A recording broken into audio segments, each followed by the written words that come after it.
Esta virgulilla tan conspiranoica que está quedando.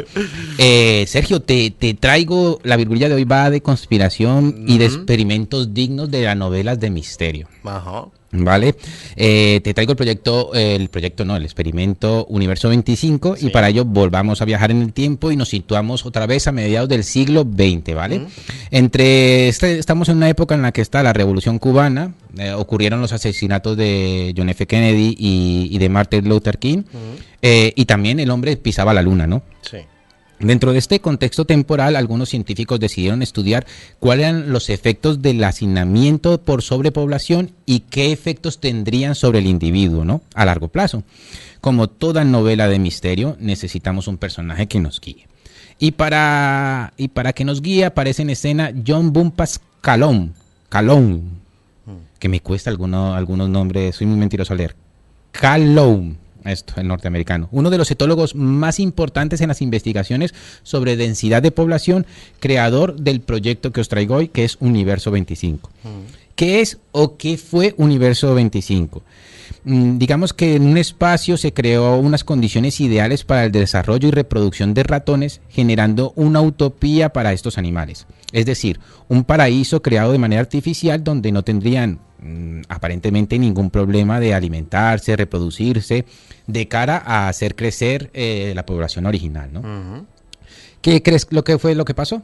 ¿O qué crees que pasó? Pues que nunca se alcanzó el punto crítico, el punto de máximo crecimiento de esta sociedad, de la población de estos animales, porque esa sociedad colapsó antes.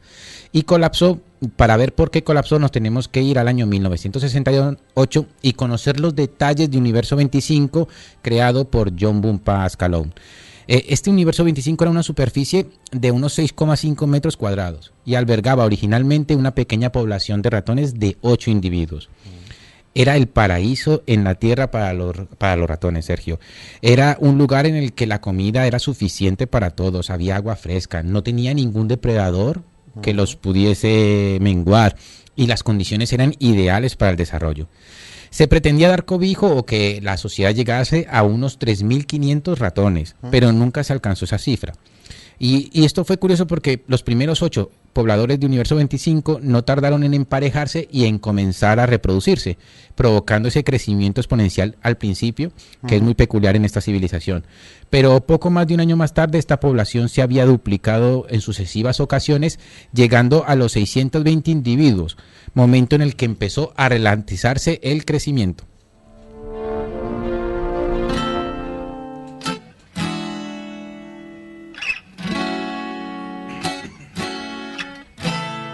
Bonito, todo me parece bonito. Bonita mañana. Hasta ese momento la vida era bonita, los roedores vivían pacíficamente, la vida era prácticamente perfecta.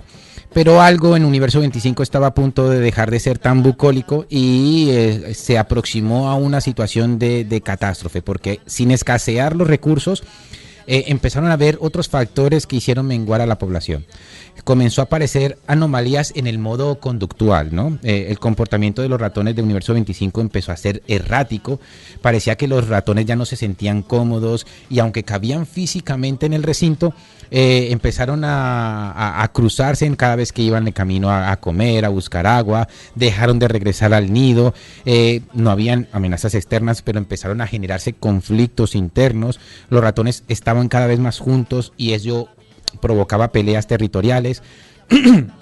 Y aquí viene un hecho curiosísimo, porque los ratones dejaron de tener un papel en la sociedad, es decir, dejaron de tener un rol dentro de esa sociedad. Y debido a este fenómeno, estos ratones empezaron a mostrarse más apáticos, empezaron a dejar de interactuar, a dejar de moverse, no tenían como una utilidad dentro de esa sociedad, ¿no? Entonces este científico, John Bumpas Calhoun, bautizó este fenómeno con el término de drenaje conductual o hundimiento conductual. Se observó que en este hundimiento las hembras de Universo 25 dejaron de reproducirse y los machos abandonaron el nido. Los conflictos vecinales eran constantes, fue difícil encontrar a un ratón que no tuviera una cicatriz o una herida por alguna pelea, se observaron conductas sexuales anómalas, habían individuos que realizaban un comportamiento de manera frenética, indiscriminación de sexos, como le dicen coloquialmente en la calle, le daba todo, ¿no? Pero lo curioso es que de pasar a darle todo, por decirlo de alguna manera, pasó a no haber cópula ninguna. O sea, de un extremo a otro.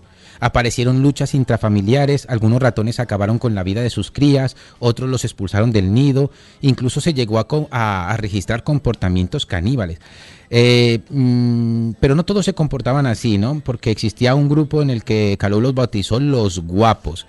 Estos comportamientos de los guapos, ellos lo único que hacían era acicalarse, atusarse el pelo, apartarse para ir a alimentar y dormir. Era lo único que hacían estos ratones. Así que, como el que no quiere la cosa, llegó el colapso. Diferente, que tiembla, que siente, que vive el presente.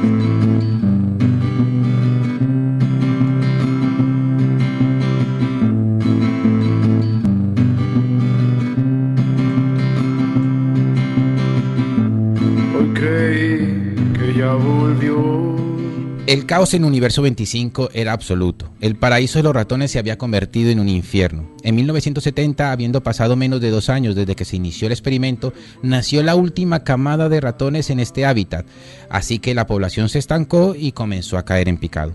Los individuos habían perdido la fertilidad, por lo tanto, llegado a este punto, esta sociedad no tenía salvación posible. ¿Qué ocurrió o cómo ocurrió todo? Desde el año 1973 empezó una progresiva e inevitable muerte de todos y cada uno de los ratones que conformaban el Universo 25. Su máximo apogeo llegó a ser 2.200 individuos, que estaba pensado para que fuera 3.500, ¿no?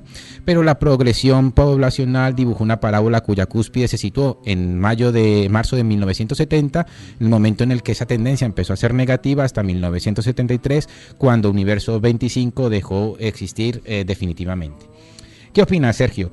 ¿Será que en un mundo idílico los humanos caeríamos también en el hundimiento conductual de Calou? ¿O por el contrario, nos mataríamos antes de llegar a ese punto crítico?